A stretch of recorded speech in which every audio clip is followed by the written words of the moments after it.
This is Marco Reus. This is Shinji Kagawa. This is Nuri Shahin. Hello, this is Jadon Sancho. And you're listening to the Yellowwallpod podcast.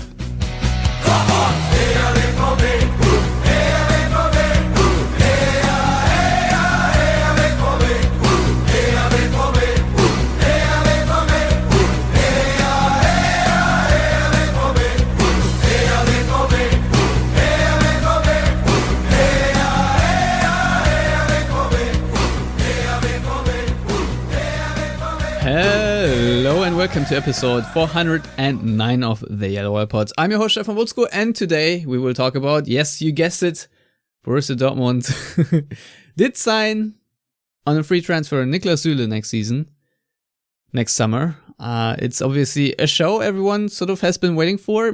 Me, myself, has been waiting for it. It's Friday. I wanted to record it as soon as possible, but I just didn't find the time. And so we're going to talk about that. We are also going to briefly talk about the 5-2 loss. Incredible defeat against Bayern Leverkusen. And we will try to preview Sunday's game against FC Union Berlin. For that and more joins me Lars Perlmann. Hello Lars, how are you doing? Hello Stefan, I'm fine. Thank you for not blaming me for the belated installment of our episode. No. Why would I? I mean, to make yourself look better, I guess. No. I'm just busy these days, okay? I don't have all this time. So it is what it is, and here we are after all on a Friday in good spirits, better spirits than I would have been straight after that defeat. But Lars, I feel like the vibe changed with the, with first the league and then the official announcement that Niklas Süle is going to join Borussia Dortmund from FC Bayern next summer on a free transfer. Because, after the loss against Leverkusen, the season felt more over than it felt before. At least to me, it's more about emotions than anything else. Because I remember us sitting here both after the cup defeat against St. Pauli, and we were both surprised how angry we were. Now, I personally, after the loss against Leverkusen, I was just empty. I was sort of, I don't want to say dead inside, but I just didn't care anymore, and that's never a good sign. I was like, okay, just bring on the next season. This one is over, and it was embarrassing and pathetic, and then the next day brought better news, and you all of a sudden flicked the switch and you're like in a new modus and you're thinking about the squad next season and all that. So let's go ahead and do just that, Lars. You had now almost a whole week to process this news. What are you making of it? Süle. Yes. Yeah, I didn't quite follow your train of thought, I suppose. Sorry. Yeah, I mean, whenever you can sign a proven, internationally experienced player who knows your league, knows the language, is coming to the best age for centre backs, because he's going to be 27 in September or something, I think. On a free from Bayern, as long as he's motivated, I think that's a slam dunk deal.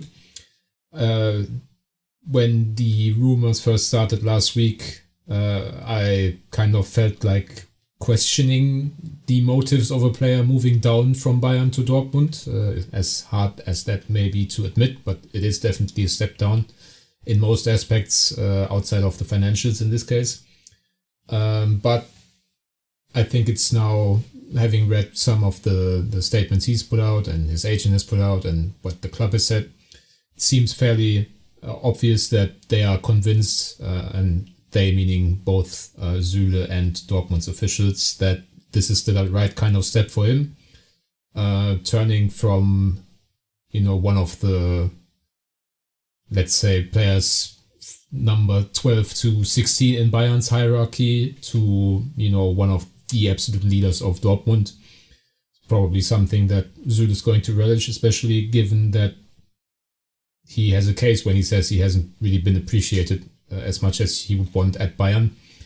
given, how they've talked about him even before announcing moving to Dortmund, Karl-Heinz Rummenigge. What exactly did he say? Or roughly?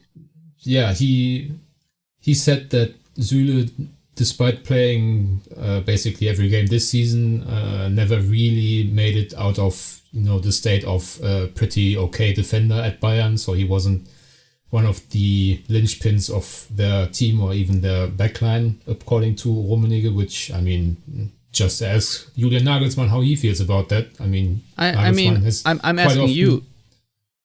Not to interject, but I'm going to do it anyway. Isn't Rummenigge the same guy who said after Hummels left Bayern for Dortmund that the best German defender is still playing for Bayern? I'm pretty sure at that point he meant Süle, no? Isn't that the same Rummenigge, or am I mixing those up since there are two?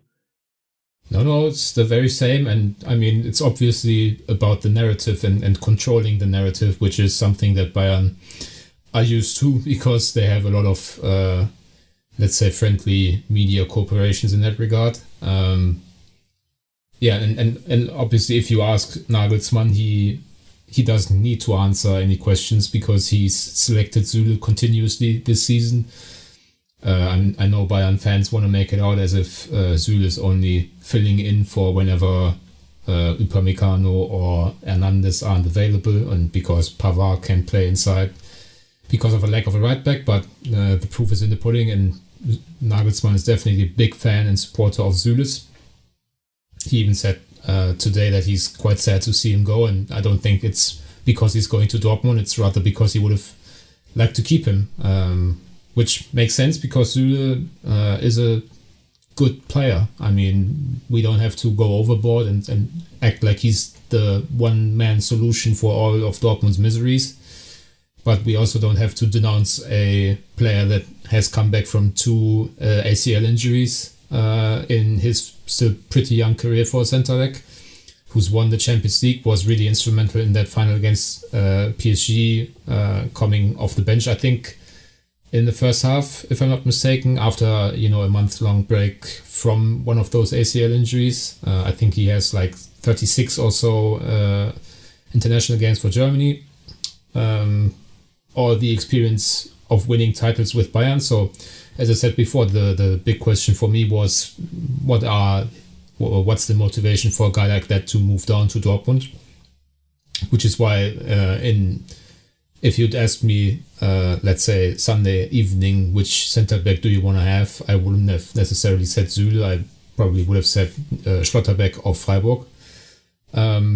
But as I said, they seem to be convinced, both sides, that this is the right kind of step, and there's nothing for me to argue otherwise. So until proven otherwise, I'm going to assume that Süle is going to come to Dortmund, be the leader he's supposed to be, and probably displace Manuel Akanji from the starting 11 unless there's going to be a back three. Yeah. No, I think that's also what's going to happen, and I must say I've by now talked myself into it, and it didn't take much convincing me that this is a genius move, and I'm elated because I think Niklas Süle could have gone to the Premier League, and I think last week on the show I said as much that I expect him to play in the Premier League, but now that he is Dortmund bound, and he's coming with a lot of fuck you energy, and I'm very much here for it because I think he will be revered in the Westfalenstadion if it's sold out and opponents just ping off Niklas Süle because he's a big unit.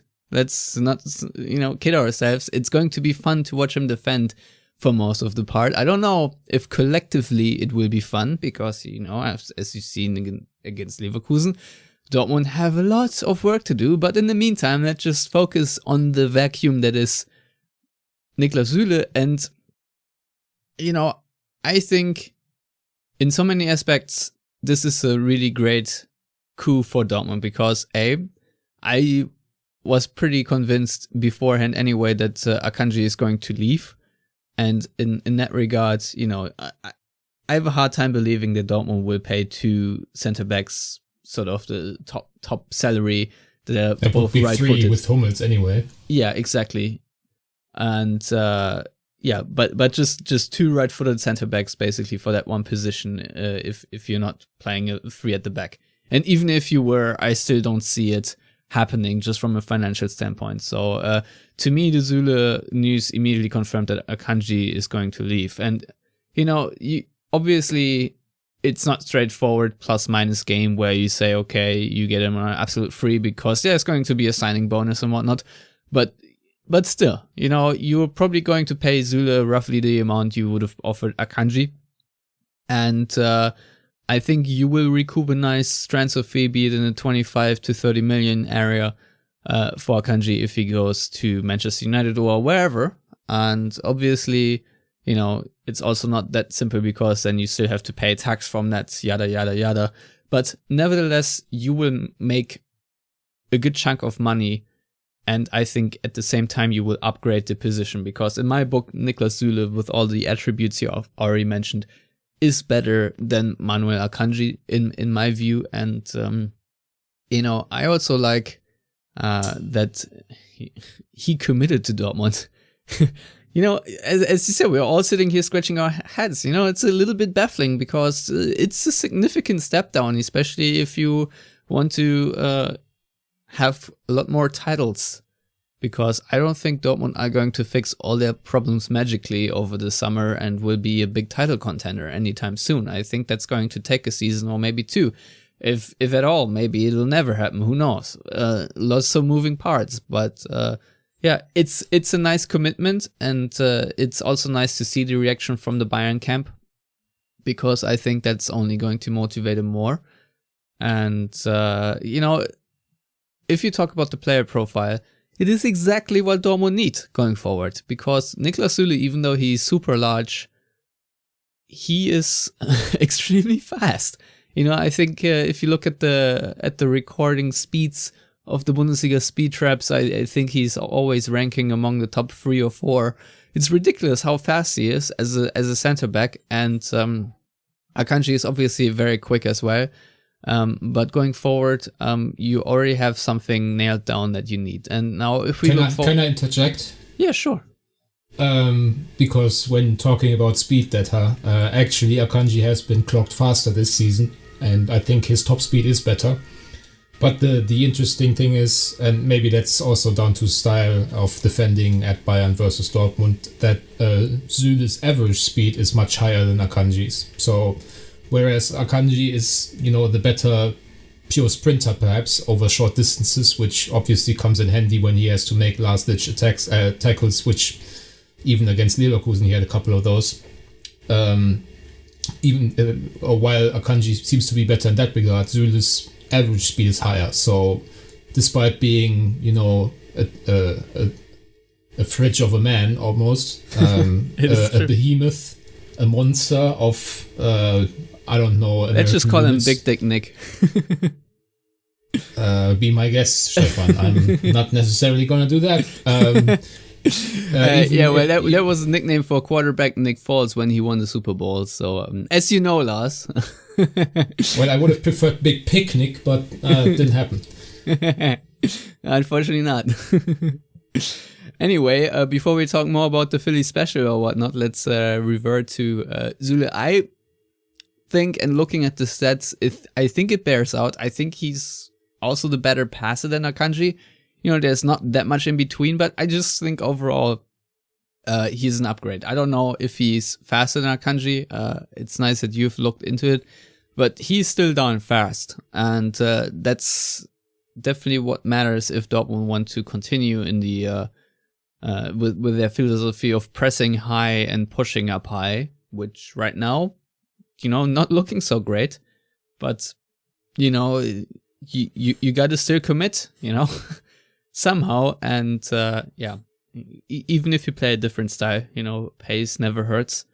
So in that regard, I'm just super happy with having Niklas Süle. Obviously there are injury concerns, but this is a thing you always have with Dortmund, and these are the risks you have to take. But to me, it is an absolute no-brainer to make this transfer happen when it presents itself. And I mean, you've talked about it.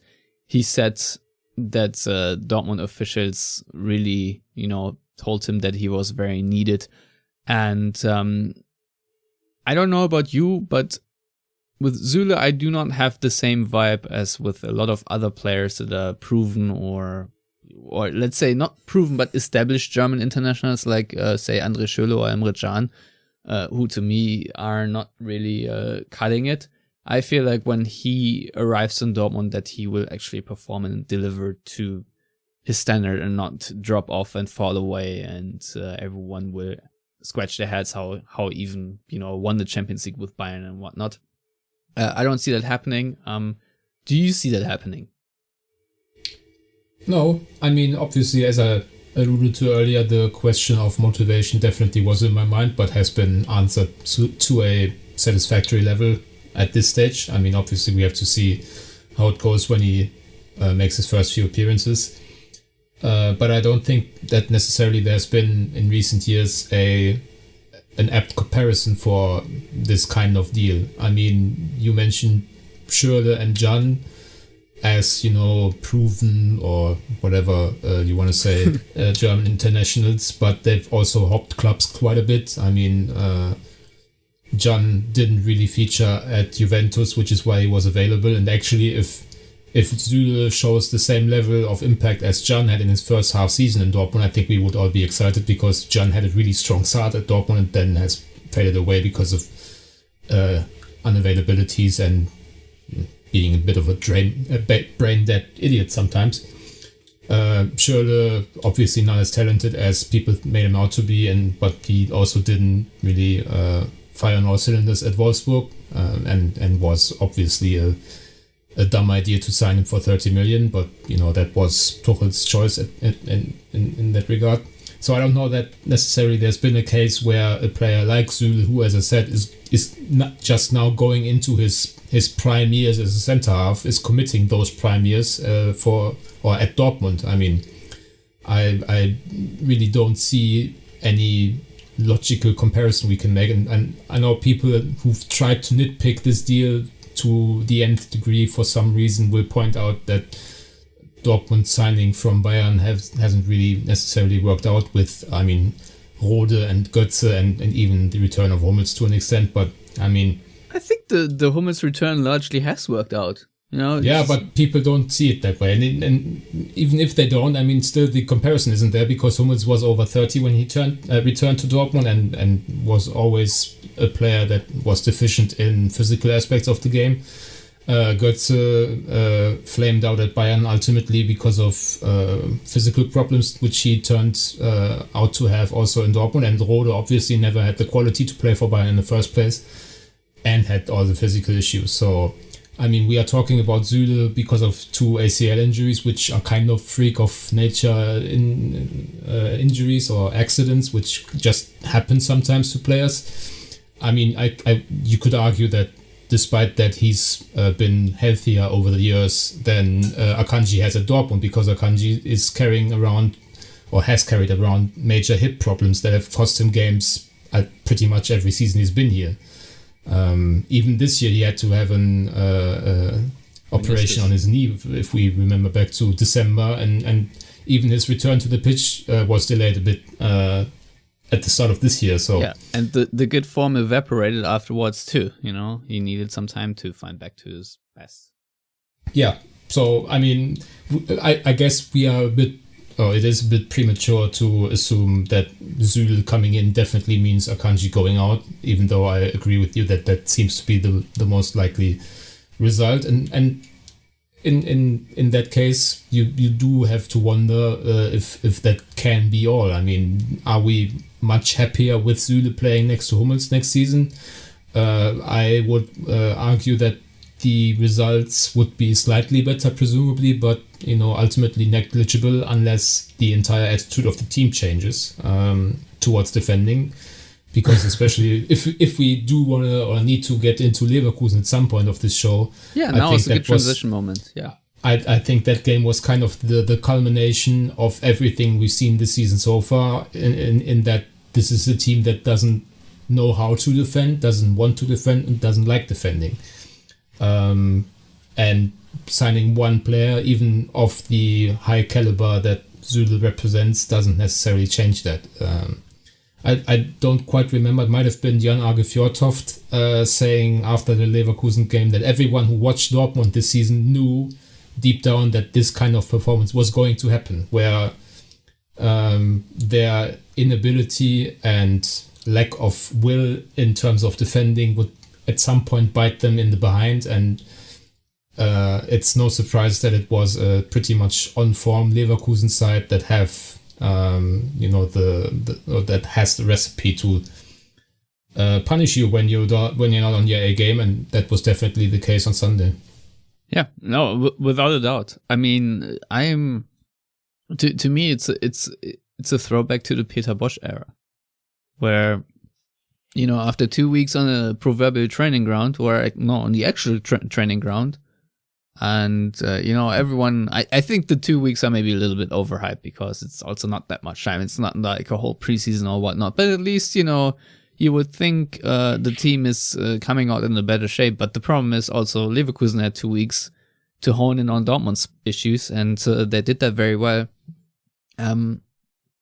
But what I'm trying to say here, because why am I reminded of the Peter Bosz era? Because I think the ultimate downfall of Peter Bosz was that, I think starting with Aubameyang back then, is that the aggressive pressing that Bosz wanted to play just did not work out, and Dortmund were suffering from counterattacks left, right, and center. And in that game, it was very similar. The first 5 minutes, Dortmund started really well. I think they had a couple of good turnovers up front, forcing Leverkusen into errors, and then the final ball was a little lacking in order to create chances.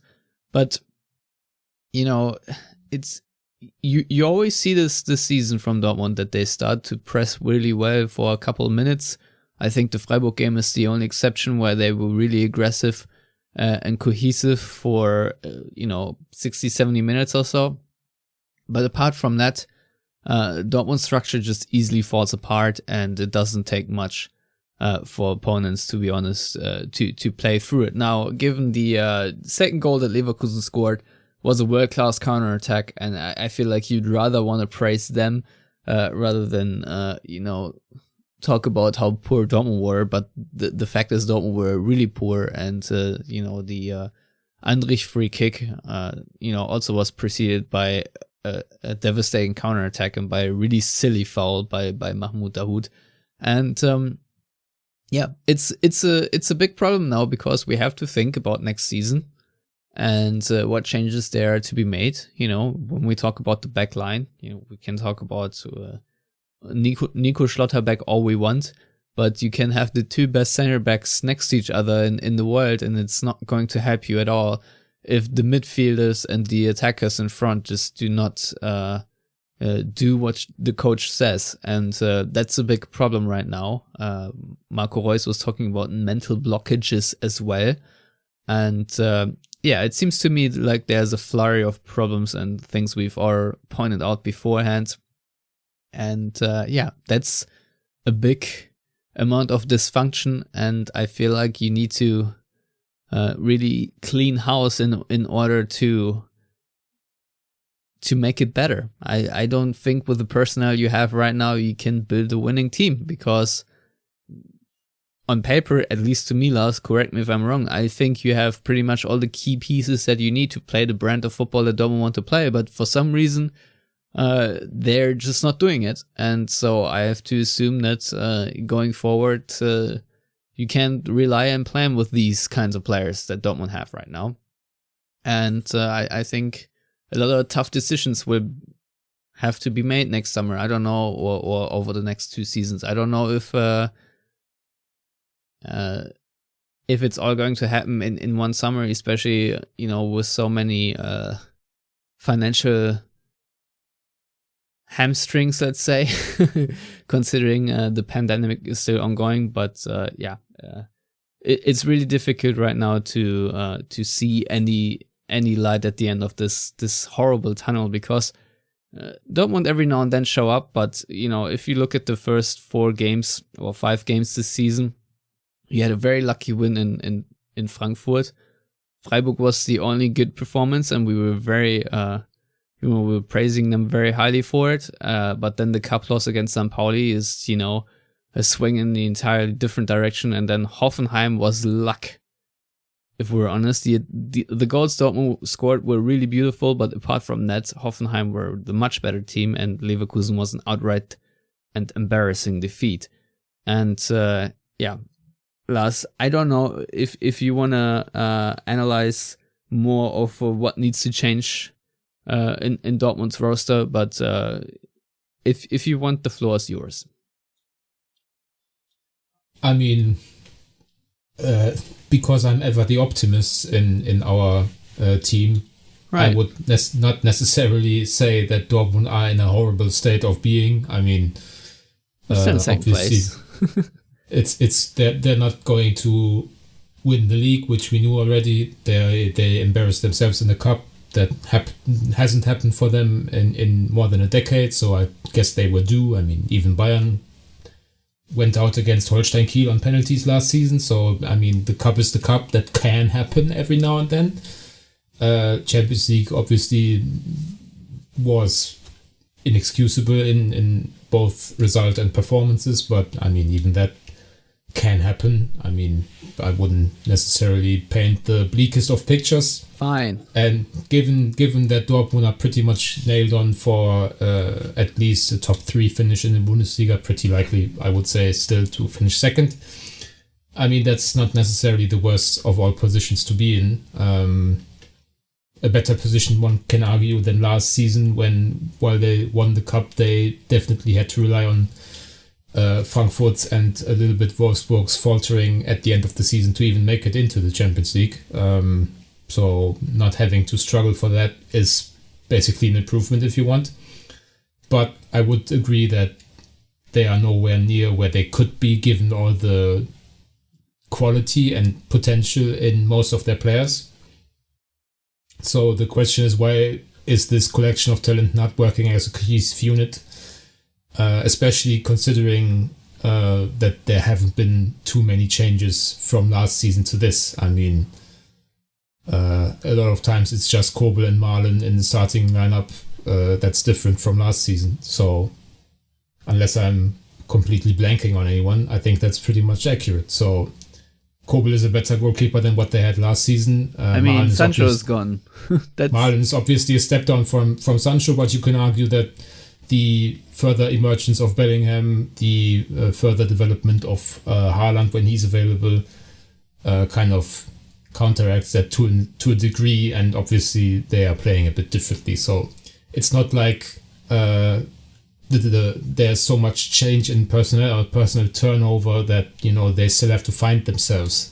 And it's also not like Marco Rose is this genius tactician who's overwhelming his team with 15 different approaches every 2 games. I mean, they have a pretty manageable repertoire of tactical ideas, I would argue, which so far haven't been put into place by this coaching staff and the players. And once again, I say that's probably down to a lack of an identity within the club and within the first team. I mean, do we have a clear idea what this team is supposed to stand for? No, it's a collection of individual talent, a lot of great players, which are super fun to watch when they're on the game. But when the going gets tough, too often we see their deficiencies and that they are not more than the sum of their parts, which a good team usually is. So I think it's a bit premature to say they have to change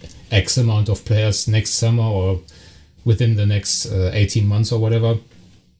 But I think it's never too early to think about team planning in general, and I definitely would argue that they need to take a long look at how they construct their teams from year to year or in 3-year installments or whatever, and maybe it's not the best idea to keep on piling on talent, especially young talent, onto this team. Maybe it would be better, and Süle is a good step in the right direction, to go for established but still hungry players that give you a more solid baseline, if that makes sense. I mean, we know that Dortmund can't compete with Bayern anyway. So the question is, how solidly can they achieve the target of coming in second in the league, making it as far as they can in Europe, and maybe win the cup. And a more solid baseline might be a bit less exciting because you don't sign the greatest talents in the world all the time, but it might be a more sustainable approach, especially to build on something, because once you have that solid foundation, you can always add to it. You can always build another layer of talent, sign another layer of potential, but you need the solid foundation. And it seems to me that even when they tried to do that, with back in the day Delaney and Witzel, for example, it only works out for so long. So once again, it comes down to identity, I would say. Well, sorry. Bless you. I tried so hard, man. Well, let it all out, Lars. In the meantime, though, I have a question for you. I think, which is a perfect question for your notion about identity. Bless you again. And that is Rafael Guerreiro's contract is running out. I think 2023, if I'm not mistaken, and I think he's willing to extend his contract. Lars, if you were a Dortmund official right now, should you extend this contract? And if so, why or why not?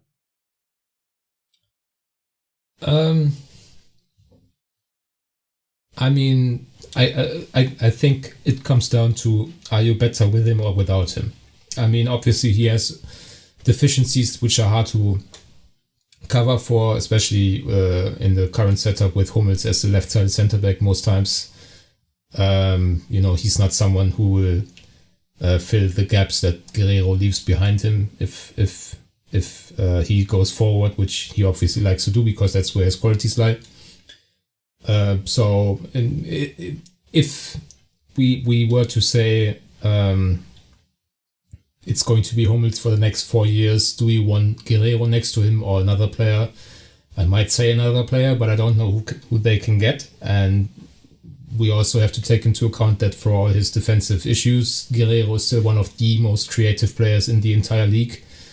He has the best arsenal of goals and goal-scoring techniques of a left-back in Europe, I would say. I don't necessarily know who else would be in the discussion, especially since Alaba plays centre-back for a couple of years now. And also, he's very well liked within the team. And I don't know if people have watched the YouTube series where they have to identify the player fitting the given criteria the best. There's always the question, who's the best pure football player on the team? And I think outside of Haaland and his playing partner, everyone so far has said Guerreiro is the best player on the team in pure football terms. I mean, that says something because they have obviously a lot of very talented players. So he's very much accepted in that regard. But does he live and breathe Borussia Dortmund? Something you just demanded. I do not recall saying they'd have to live and breathe Borussia Dortmund. Well, you were talking about some identity, whatever it is. I think it needs to start there. Somehow. I mean, that to me sounds like the typical fan pipe dream of winning the Champions League with Kevin Großkreuzes and Jakub Błaszczykowskis, which Dortmund came very close to, obviously. Yeah, but they still also had Mario Götze and Robert Lewandowski, who both were playing for Bayern 12 months later. Or 14 months later. Or 2 months later. So, no, Lewandowski and Götze together 14 months later. Yeah, in Götze's case. Anyway. So, I mean, I didn't say live and breathe, and that's not a category I think in. Well, I do. I mean, why do you ask me then? Just say your stuff. Well, I don't know. I just wanna hear your opinion. But my opinion is, it's very difficult. It's my relationship status with Rafael Guerreiro. On Facebook, I think you had the option. It's complicated. That's to me what it is right now, because I feel like it's really hard to argue against retaining Rafael Guerreiro because of the terrific footballer he is. But at the same time, I don't feel like he's giving 100%. And it's a worry to me, because so often I feel like that drags down other teammates, because I feel like he is lacking leadership on the field. And if you want to play the system that Dortmund want to play right now, and I think that's the direction they're going, every cog in that machine needs to fire or you're doomed. And that's my one concern. But you've made a good point. Is if you don't extend Guerreiro's contract and say you try to sell him to another team, can you do better? I'm also not so sure. The other thing I want to say, I would love to make for Dortmund to listen to what Guerreiro said to Sport 1, I think it was. I only saw the quotes on Twitter. I didn't read the interview on the website, or I don't know if there's even a video or whatnot. But he said that his favorite position is the central midfield, the position where he played under Thomas Tuchel, and that's where he likes to play. And I think Guerreiro is, also not getting younger, and he is also not getting faster. And I also don't think he's going to become a better defender. So I think if you extend with Rafael Guerreiro, there needs to be a strategic choice that you say, okay, you're going to be a left back maybe for another season or so, but in the long term, we see you in our central midfield, and we will try to replace Nico Schulz with someone who's a little bit more capable on that position. I don't know how feasible all of this is, what I just said, but I think this is where the future needs to go. I think you have way more upside from Guerreiro. I even could see him playing over, say, Mo Dahoud in that position, because I think he has a very similar skill set to Dahoud, but I think he is a slightly better defender even. Maybe I'm completely wrong and other people will disagree with me, but I just think if you put him in central midfield, he does not do a lot of brain dead things that Dahoud does. I also think he will play a lot more killer through balls where Dahoud already excelling in. I just think he has even more upside if he gets into a rhythm in that position. It's a very interesting personality or personnel decision right now, because I feel like a lot of frustration is often unloading on Rafael Guerreiro. But I mean, if you watch the game against Leverkusen, there are also a lot of questions that need to be asked about Marco Reus and about Hazard, and obviously once again about Julian Brandt.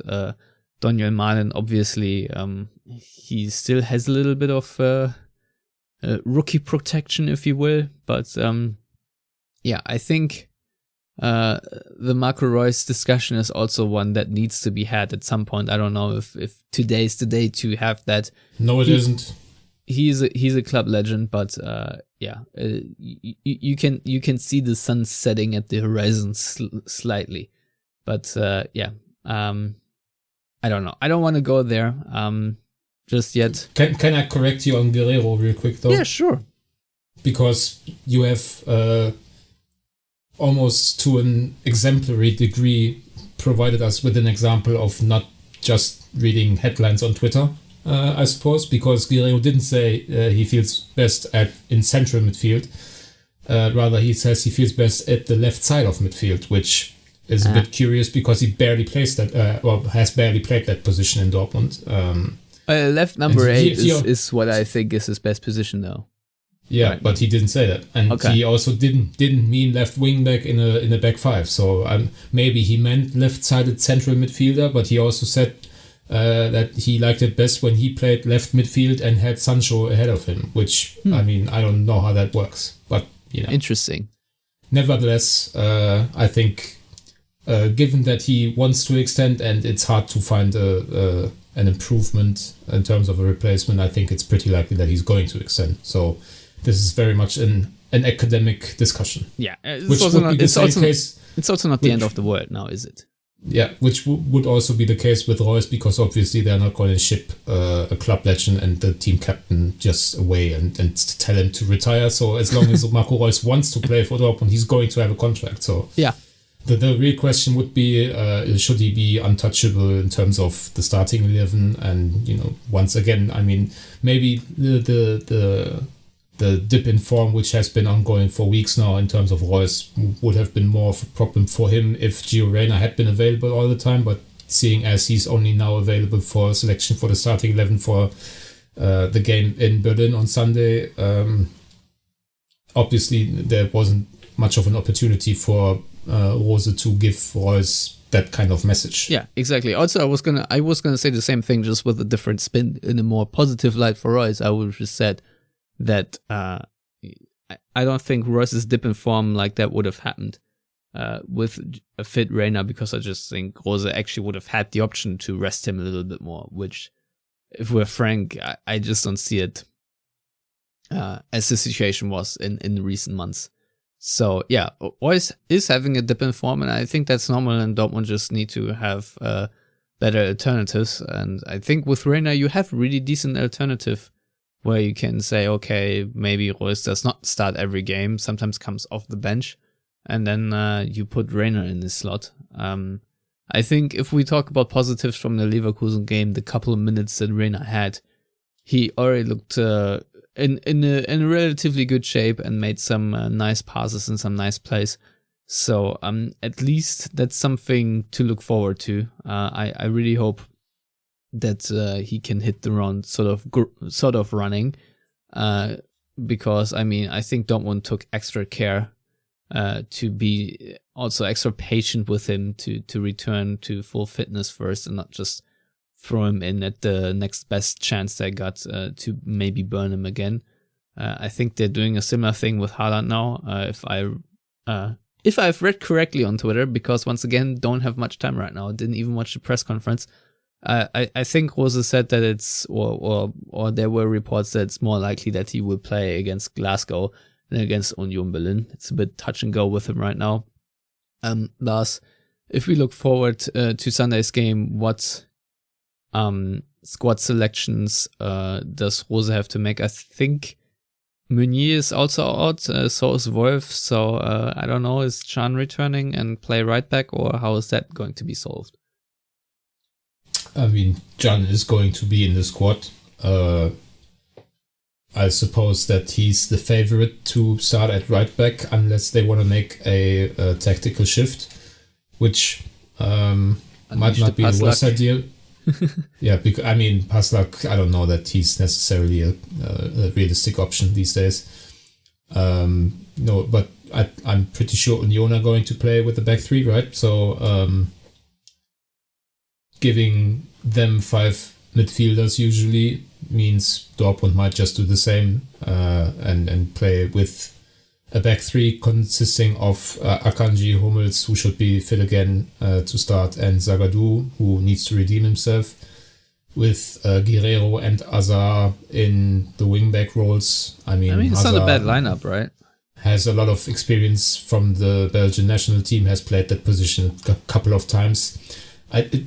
I'm not sure I like it too much these days, because to me Azar the entire season basically has looked like he's running in quicksand. I mean, injuries have definitely taken their toll on him this season. He just looks slow to me and unathletic almost. But I mean, obviously they don't really have much of a choice unless they want to throw in Can or even Paslak, but I don't necessarily see that, so I'm pretty sure it's going to be the back three.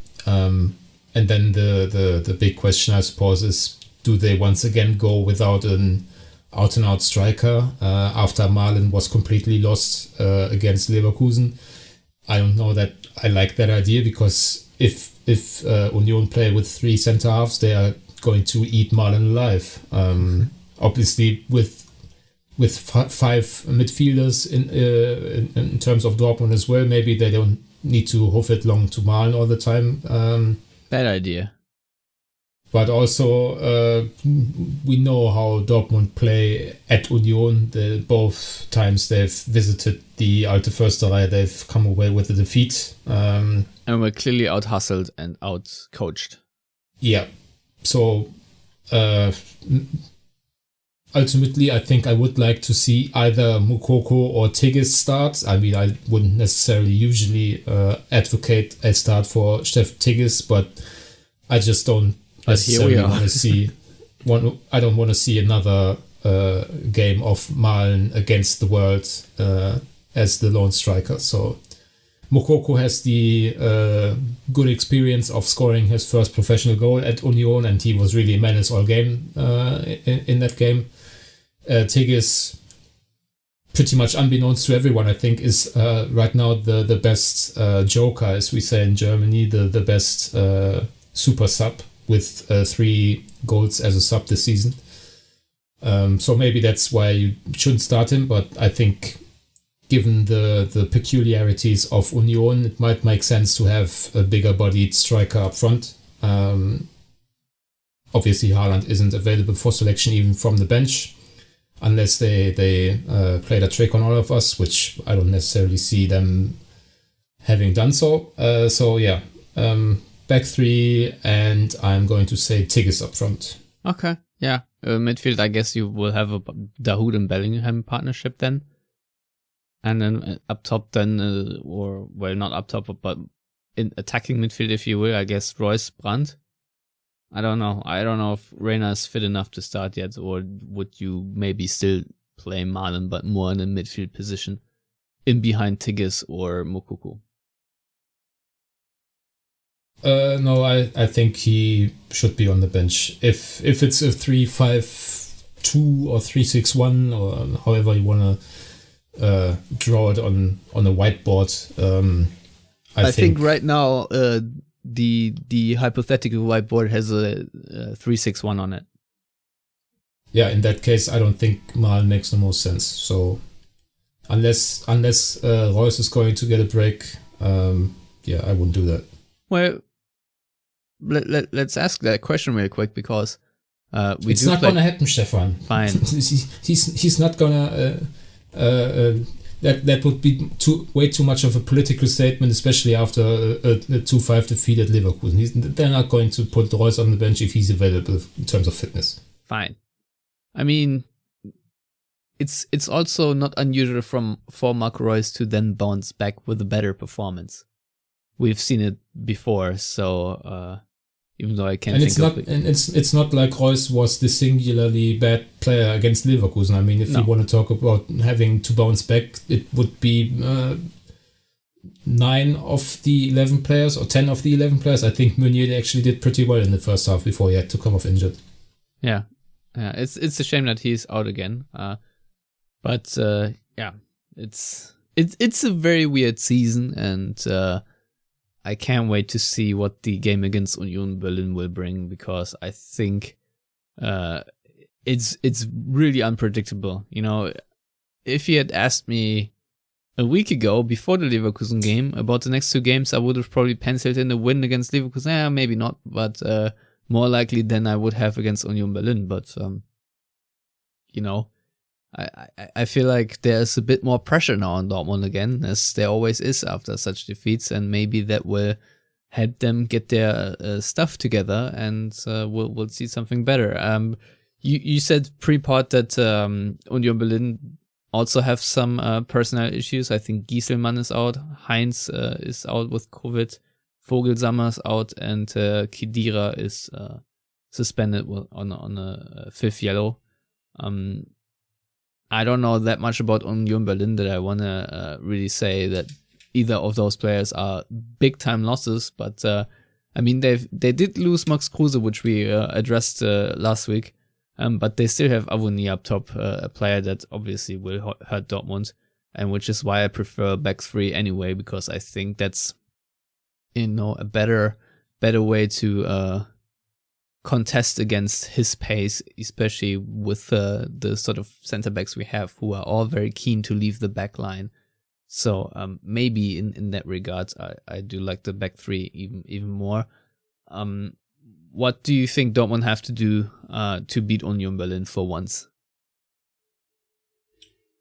Avoid set pieces first and foremost. I mean, we all remember the memes of Michael Zorc sitting on the bench shaking his head in disbelief after conceding yet another corner against Union.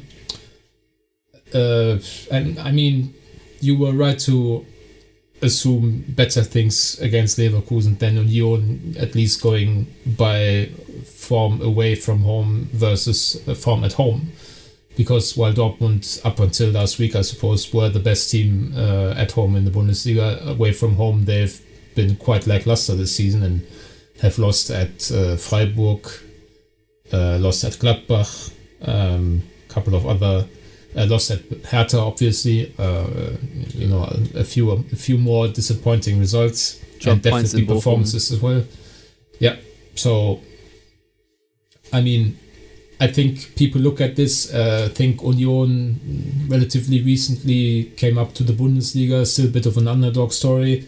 Lost Max Kruse, yeah, so obviously this is a must-win game for Dortmund. And aside from assuming every game is must-win because Dortmund are the more talented side in 32 of 34 matches in the Bundesliga, or let's say 25 or so at least. This is definitely a difficult fixture for every team, especially at Berlin. They also have 10,000 fans back in the stands. I think 9,500 of those will be Union fans, so it's going to be a hostile atmosphere.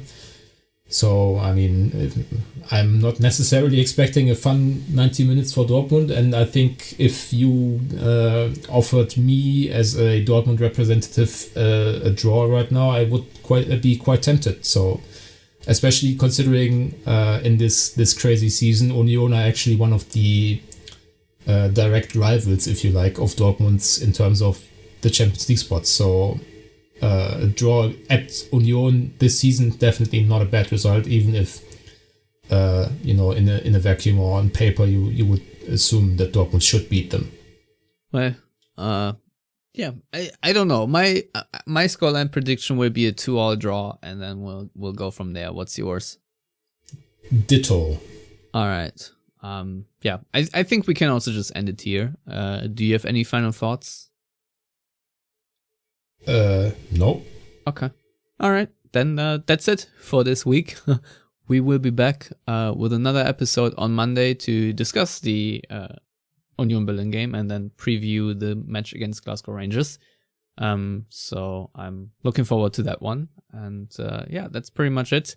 I don't feel like doing a whole outro right now. So as always, everyone out there, thank you for listening and goodbye.